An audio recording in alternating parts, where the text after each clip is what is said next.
Good afternoon, everybody. Today we're joined by Andy Henderson, founder of To The Summit, the strategist behind more than 1,000 UK businesses' success stories. Andy helps leaders cut through the noise, get clear on what matters, and create real momentum. He's here to show us how clarity drives better leadership, better marketing, and better results. Andy, welcome to our podcast. Thanks for having me, Dee. Yeah, I'm excited to be here. Cool, thank you very much. So Andy, for anybody new to you and to the summit, what inspired you to create a growth methodology built around clarity, purpose and aligned strategy? Well, it's a big story, probably too big for the short time we've got today, but I'll give you the backstory a little bit. Well, I started my life in IT, 17 years old, didn't want an IT job, I just wanted a job. I ended up staying with that business for about 25 years or so, and I grew from the bottom all the way to managing director. Wow. And when I became MD, we were in a real turnaround situation. The business was losing money. And basically the owner threw it at me, said, can you be MD? Can you turn it around? And I wanted to, yeah. And through that turnaround process, we did. We turned it around, and I'll talk about some of the tactics and strategies we used later. But we ended up going from a £12 million business that was losing money to a £25 million business that was making £1 million a year. We did that within 3 years, that transformation. And a lot of that was based on putting people first. So putting people first and impact first was the very, a very specific thing that we did differently back then that elicited quite dramatic growth results. Not only did it impact the profitability and revenue in a positive way, it led to the business and people within it being more purposeful. They had meaningful work. They believed in what we believed. They worked together collaboratively, collectively. We created a community inside the business, and collectively we moved it forwards. And it was enjoyable. I mean, it was, not without its ups and downs. Yeah. But through that transformation process, putting people and impact first, created that purpose and that strong sense of alignment inside the business that enabled us to project it outside the business. So what was your top strategy for doing that then, would you say? Well, I suppose it was a mindset shift that started it. And the mindset shift is a shift that, if any leaders are listening to this, if you haven't made this shift yet, it's imperative you do so. Most leaders think when they become a leader or the person with ultimate responsibility, MD, CEO, whatever the title, that they now have to tell everyone what to do and think they have to have all the answers. Yeah. In reality, it's not the case. I made the mental shift to become a servant leader. And what that means to me is that the people don't work for me. The team doesn't work for me. I work for them. It's my job to inspire more motivation, more energy, more creativity, more passion, more skills, more knowledge, as opposed to me just telling them what to do based on what I think is the right thing to do. And that mindset shift enabled me to, instead of telling, I asked. Yeah. Instead of coming up with the answers, I encouraged people to figure out the answers on their own and understand why they arrived at that conclusion and, implement the answer or the solution collectively together and take some ownership and responsibility for that. And it worked. I didn't really know what I was doing at the time. It just felt right. Yeah. And you must have seen a real positive culture shift there. And that's one of my passions, is actually seeing that culture change, that shift. It's a difficult one, isn't it? How long it takes for a culture to shift positively. But how did you see the culture at the beginning shift to sort of how many months later, would you say? It's a really good question, because that was what again, one of the foundations.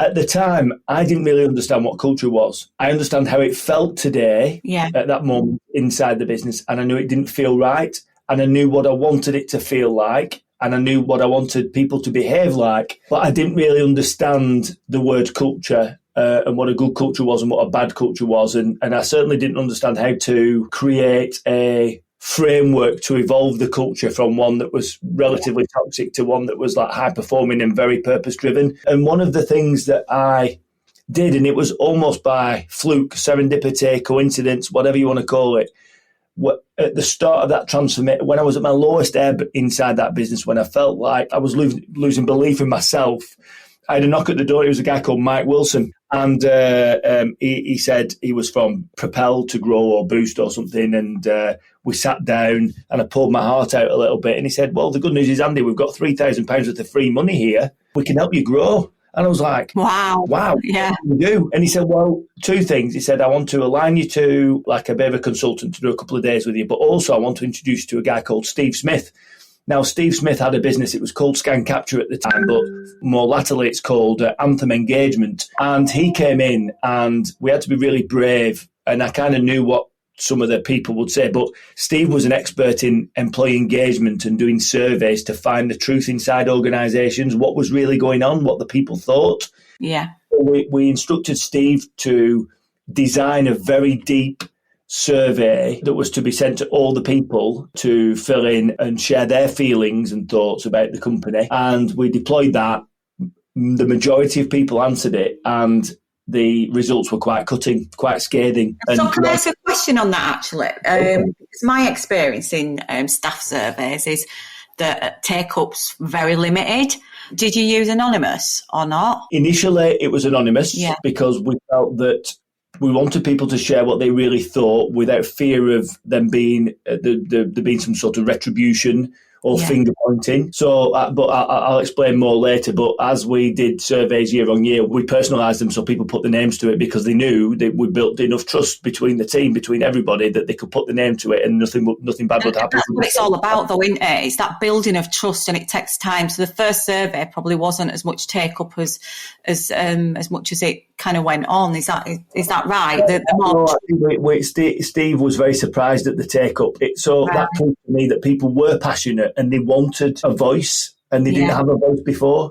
So they used this as a way for them to, and they put some very passionate, frustrated things in there. And I remember being, for a few days, I remember feeling quite personally attacked. But a good leader tries not to take things so personally, naturally looks and reads between the lines and actually reads the stuff. And it's really hard to do this. It took me a while, but you read it with intent and gratitude, really. I don't like using that word so much, but like they've given you the people, and there's a language thing here. I never call teams staff. It's always people, because staff implies some sort of hierarchy and that they're lower down the nut. I do love that, actually. Can I just say, I do love that. And I am trying my best I've eliminated that in language, to change my own language in everything in all the documents I write, to change it to people instead of employee staff. I'm still a little bit still in that employee thing. But because it is, and ultimately it's like what you're saying, people first, isn't it? People first, yeah. So, so we got the survey, and immediately what I wanted to do was, because through the employee voice, they gave us a gift. Everyone collectively gave us a gift, and that gift was frustration and truth from their perspective. Yeah. So we very quickly, as soon as we got all the survey results in, within a week, the leadership team had read the survey results, and we distilled down the 10 biggest frustrations that collectively people felt. We stood in front of the whole business and praised everyone for being so passionate about the current position. And we put a slide up in front of everybody to say, these are the collective, consolidated, biggest things that we can start to work together to fix collectively over the next period of time. I'd like to think we'd do it within, 3 to 6 months. So we literally exposed the truth. We consolidated the truth. We came up with a plan of action and a prioritised order in which we attack these things. And then the real thing here is that if you do a survey and you do nothing as a leader with the results, you bury it. That's worse than not doing a survey in the first place. Quick reaction, quick plan, and then swift action. So immediately after that slide was put up and we shared everything, within a day, people started feeling and seeing the activity around those things. So immediately they knew they could trust us, they knew we would act, and they saw us acting and starting to improve those things. So that 6 months later, Steve himself came back into the business and he saw a dramatic change in energy. Love that. In the physiology of people and in the interaction of people. And a year later, after the first survey, we did the survey again, and our survey results had improved so dramatically. We won because Steve has a community called NWEG, Northwest Employee Engagement Group, and it's got 500 members in it, and we won the best performing business from an employee engagement perspective throughout that year across 500 businesses. That's incredible. And I said to Steve, I don't believe it. I don't believe that just doing a survey and acting on those things and doing the work has yielded such a dramatic, not only a dramatic increase in employee engagement scores and physical, visible action and stuff. Actually, we grew the business from 12 million making a loss to 14.6 in that year. 14 million. What an incredible achievement. I said, Steve, I need a new data point. I need another data point to validate it. He said, that's easy. We'll just ask your customers.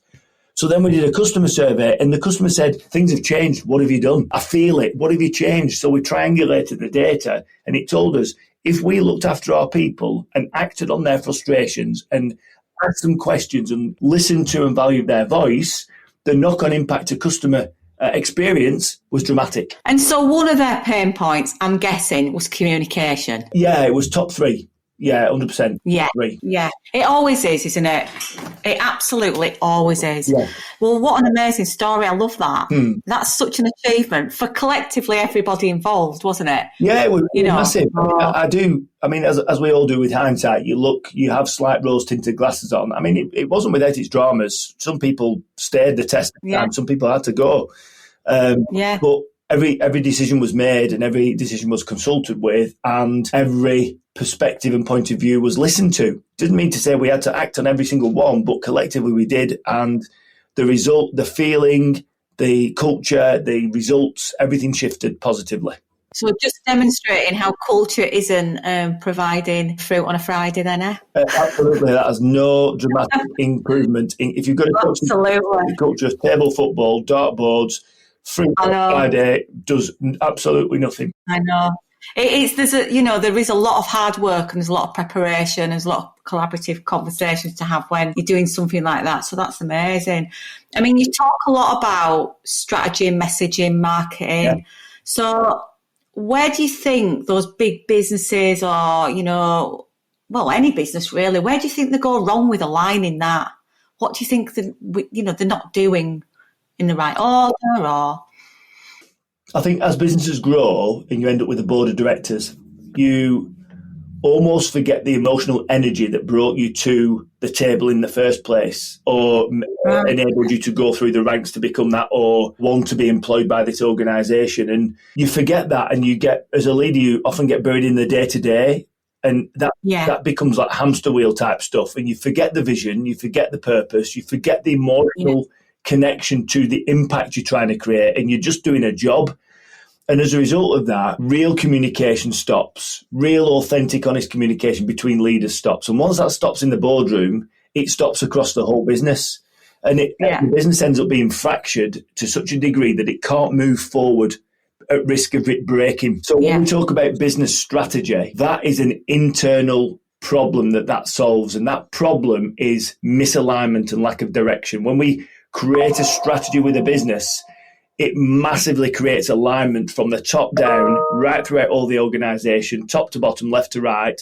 And when you share that effectively, when you design it effectively and put emotion into that and emotional energy as well as strategic growth frameworks, etc., you end up with a really aligned plan, a conviction and an energy to move things forward. What do you reckon is a good tip? One of the things I love to do with a board, early days into our engagement, typically in the first session of working with us, I ask them to prepare something before that first session. And there's a few things I ask them to prepare, but one of them is independently. Let's say there's 4 board members. Let's say there's an FD, a sales director, an MD, and maybe HR director or people director. And I'll say, right, before the first session, I want you to think about what success is. I want you to think about 5 years' time, you're at the summit, you stood at the top of the mountain, you've achieved it, your team, you're so proud and stuff. I want you to think about and define success. And I want you to do it through 3 lenses. The first lens is personal.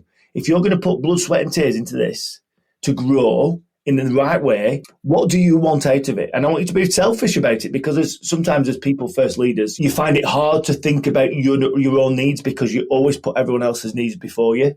So think personally, what do you want out of it? What would make you personally proud? The things that you want to own, the person you want to become, all that sort of stuff. I want you to write me as much as you can around that lens.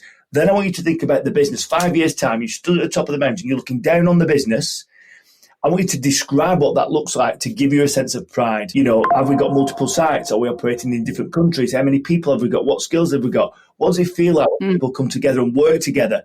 Tell me all about the business success through the business lens. And the third, which is arguably the most important, tell me about 5 years' time. What's the impact you want to have created in your industry sector? What is the positive cumulative result of everyone working collectively together to the outside world? Whether that's your customers, your local community, the families that you serve, the customers that you serve, your team. What is that legacy? What is that impact you're trying to create in the world? I love that. We're going to do that. They share that with each other. They all, generally, 95% of the time, they don't realise it, but everyone is so aligned personally, from a business perspective and an impact perspective.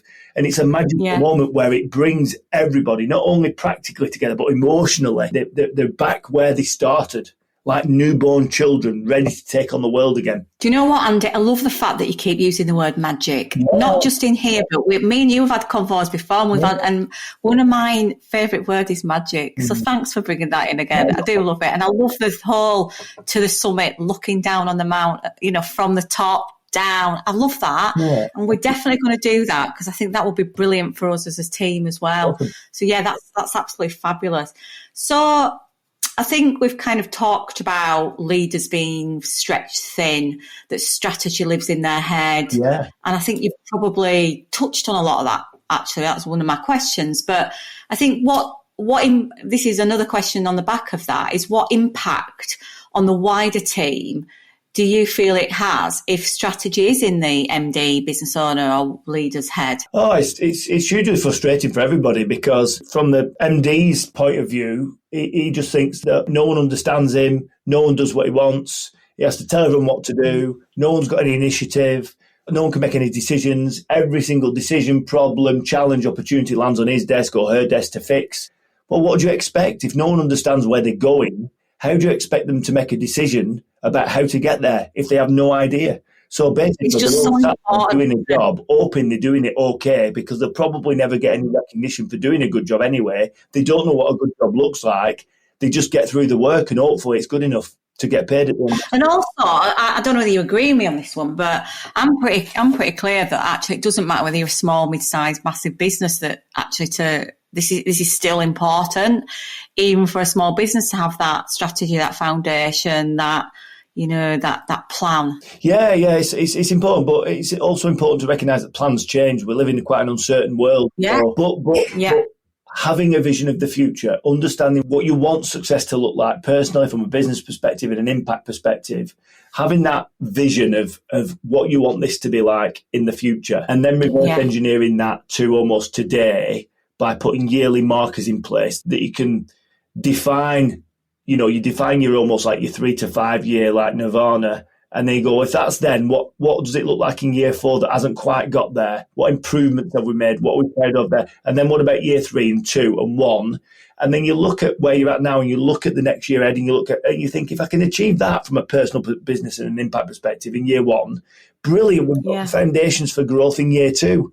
And it does change, because we've got a 3 to 5 year plan, and like it does change. We go in there and we're like, oops, that needs to change now. And that's all right, isn't it? Yeah, I would say you have to have defined your destiny, the top of the summit. That should never change. I agree. And the strategic building blocks to get there shouldn't change, but they will evolve. That's what, I think evolution is probably more what I mean there by, that's another really interesting take, to be honest. So obviously, dream buyers. Okay, our dream buyers. Yeah. So what do you think effective messaging looks like? Because do we want to work with everyone? How do you think that businesses can start attracting their own dream buyers instead of chasing absolutely everybody? Well, I know exactly. All right, tell us more. I think if you're a solopreneur, a startup, you're a larger business, turnover a few million, you've got a leadership team, board of directors, it's a really vital component of the marketing. Everyone's heard stories of companies, people, individuals, large businesses just throwing money at marketing, and they just think they've wasted the money. And a lot of the time it's because they haven't gone through a process to understand who they are, why they exist, and why should anyone care. And part of that process underneath it is really understanding better than they understand themselves who is your core target market. And I'm not talking about just the demographics. I'm talking about the character traits of the best people that you love to work with today. Like really defining them, defining the character traits and psychographics, really defining the demographics of the target customer. And here's the thing, people don't buy what you sell them, they buy the result. So every customer wants to be transformed, especially in the B2B service industry, which is more or less where we play most of our time. You know, they don't buy what you sell them, they want the result. So if they want the result, they're not at that result stage yet, they're at point A. So if point A is where they're at, point B is where they want to be, and the C bit is where all the challenge is. So typically a service provider like us, we need to understand point A, point B, and all the challenges that are stopping them from getting to where they want to be. And that's the same when you start defining who your dream buyer is. Yes, we need to know the type of industry and the size of business we're trying to, and the job title and all that. And we need to understand the character traits because we need to understand them as people and the language that they use and how they want to be spoken to. But we also want to understand at point A, what are the problems that these people have right now that we can solve? And how do they manifest as negative emotional responses to those problems? And once we've defined that, you need to then define the results. What is nirvana to that person? What is the transformational result that they want? So if they're here now and they want to be here, what is that? What is the point A that's negative and the point B that's positive? And your job, your business is in the business of transformation, taking someone on a journey from point A to point B. And then what we need to do at the end of that is create some anecdotal stories of transformations we've elicited in the past that are relevant to the marketplace we're trying to penetrate. And when you have that plethora of information, that enables you then to create messages, to create blogs, to create articles, to create marketing campaigns that directly speak to that person, that individual person inside that business with that problem who wants that result. That's great advice. Thanks for that, Andy. Yeah, really helpful. I'm going to be speaking about that in more detail at the event. Yeah, brilliant. Yeah, that's absolutely brilliant. I can't wait to hear that, actually, Andy, to be fair. So what do you think for a scaling business, a practical aligned marketing system looks like when it's done well? Well, before the marketing system, you need to have a clear strategy and alignment inside the business, whether you're a single person entity or you've got 100 people. So that strategic process, including some of the marketing elements, absolutely needs to be nailed, and the business needs to be aligned. They need to know why it exists, what it's doing, how it does it, and who it serves. And then when you've got that clarity and alignment and everyone's on the same page, it's then marketing's job to accelerate the growth. Part of that is about, the first bit is really understanding that dream buyer, the markets that we serve and stuff, and the products and services that are sold, but also understanding the competitive landscape, because we talk about the blue ocean and red ocean. The red ocean is where all the competition is and everyone's hacking themselves to bits and the ocean's full of blood because it's a race to the bottom on price. Everyone's trying to beat each other to win the customer. But actually it's marketing's job to create the point of difference and reposition that organisation so it swims in a lake on its own, the blue ocean. You know, this blue ocean where it's unique, it's different, it's new.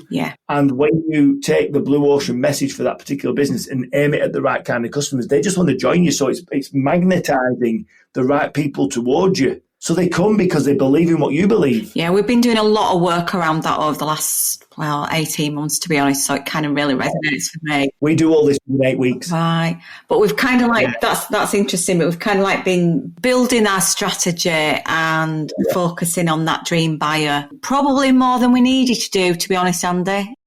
That's why you're here, isn't it? To help people like us and businesses like us. So I'd love to hear a story, an example. I mean, you can name names if they're allowed. If not, it doesn't matter. But of a business that you have transformed collaboratively with them, I suppose, after working with To The Summit. Well, there's loads of people in our team and there's loads of businesses that I've worked with as well. But the one that always springs to mind is a chap, let's call him Dave, and he's based in the South. And he has a particular business in the travel industry. And he came to me, he actually responded to a Facebook ad probably 4 years ago.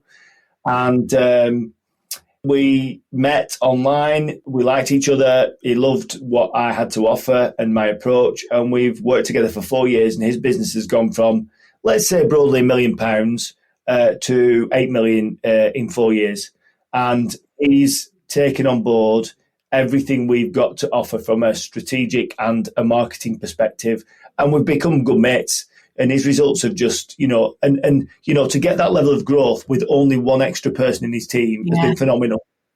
Wow. It's unheard of almost. There's recruitment businesses that we've worked with that not only are changing the face of the recruitment industry, their results are growing exponentially. But, for me, when I work with a business, I know that if we do it right and they're a dream buyer for us, the financial results come anyway. So they don't excite me so much. The results that really excite me is the shift in mindset, the shift in process, the shift in delivery capability and delight that they deliver to their customers that yields almost like they start creating this almost like aspirational brand where people get wind of this and go, I want to work with them because everyone's talking about them. Yeah. The feedback and the testimonials are amazing. I believe what they believe. I want to be part of their gang. Yeah. So this is where our community building aspect kicks in. So obviously strategy is about alignment. Marketing is about acceleration, but community building a community around your team, your customer base, your industry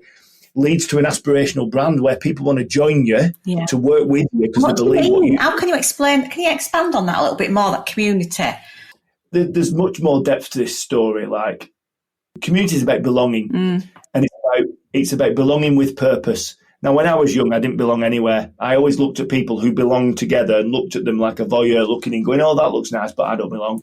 Right. And all throughout my life, I felt like I don't belong. So I've kind of hacked the belonging system because, of course, as humans, we all belong every day, at any time. We belong. That's it. But sometimes we don't feel we do. So I've hacked this belonging system, and I had to do it for my own mental and physical health, I suppose. So I am so passionate about building community. I mean, look at Yab. We've got 10, 12 groups. We've got 150 plus members. It's growing. It'll be a nationwide thing that provides support for solopreneurs and startups. I created that because I needed community. I needed to belong. I needed my problem solved in business and my ideas validated from other people in business. And we created it and it's grown. Wow. I've also created a private dining club for larger businesses that turn over £1 million plus called 20. And it's full every single time. We've got a 20 group in Burnley. It's full every single time. They have dinner once every 2 months. We launched in the Ribble Valley on the 15th of October. It was full within a week. We've got our second dinner on the 10th of December. It was full within 3 days of opening that ticketing.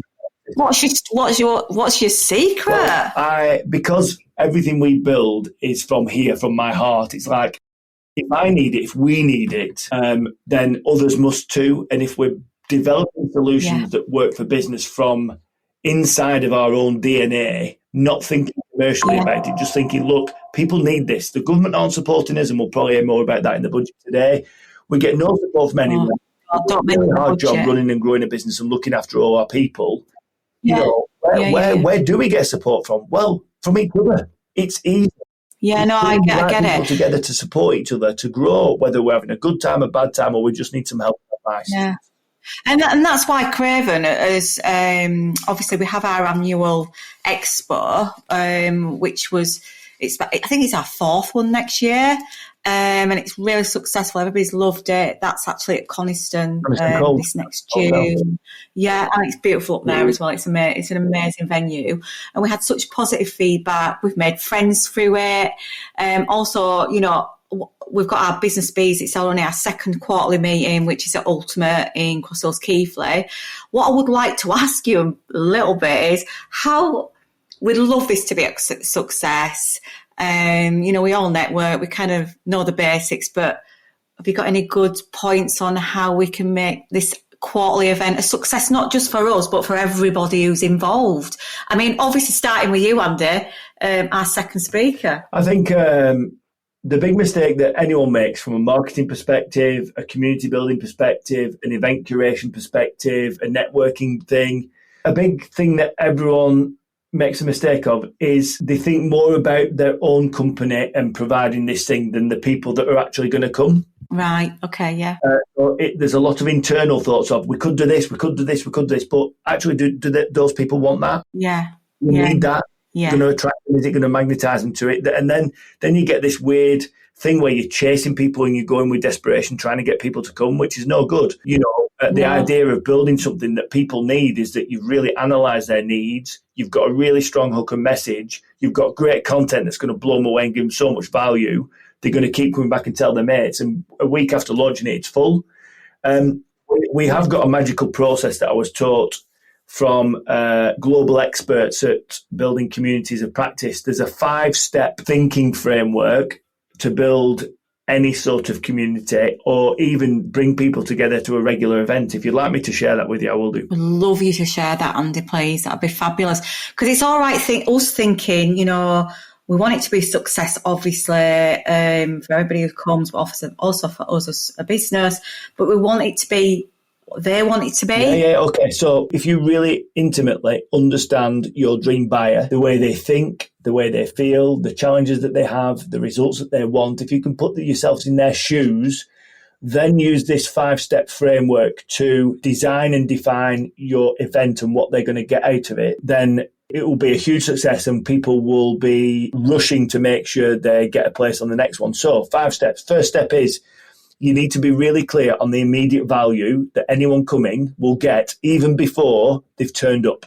So what immediate value is available to them immediately, from reading the event synopsis, from downloading something within the event synopsis, by being clear about the value that they'll get when they turn up. So immediate value is step 1. Yeah. And then within the literature and on the day, you have to make it very clear what potential value there is in addition to the immediate value that they've seen and felt, i.e. the people in the room, the connections in the room, the contacts in the room, the potential partners in the room, the knowledge in the room.